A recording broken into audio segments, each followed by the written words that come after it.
يعني اللهم لا اعتراض، ده قدر ربنا سبحانه وتعالى مقدره.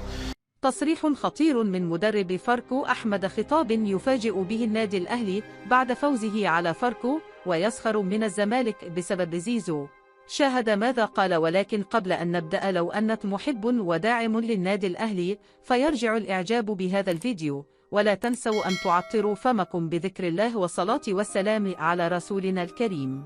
بعد فوز النادي الأهلي على فاركو في الجولة الثانية من الدوري الممتاز، أدلى أحمد خطاب مدرب فاركو بتصريحات أبرزت تغييرات الأهلي تحت قيادة مدربه مارسيل كولر.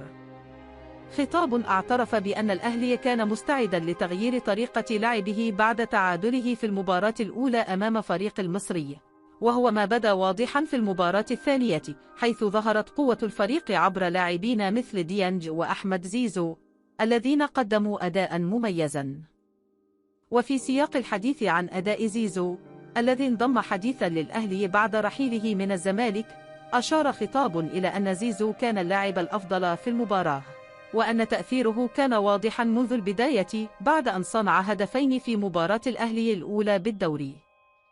كما انتقد خطاب تعامل الزمالك مع زيزو، مشيرا إلى الحملات السلبية التي تعرض لها والضغوط من الإدارة والجماهير وحتى بعض اللاعبين القدامى. لكنه أكد أن زيزو أثبت قيمته على أرض الملعب وساهم في تعزيز الهجوم الأهلاوي بشكل كبير.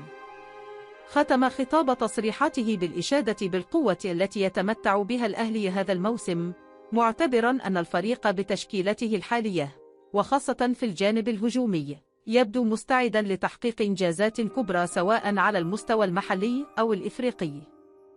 كما وصف انتقال زيزو إلى الأهلي بأنه صفقة القرن، مشيرا إلى أن الزمالك قد يندم كثيرا على التفريط فيه بهذا الشكل.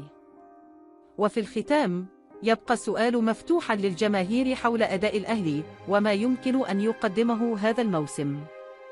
شاركوا آراءكم حول الموضوع، وانتظروا المزيد من الأخبار والتحليلات قريبا.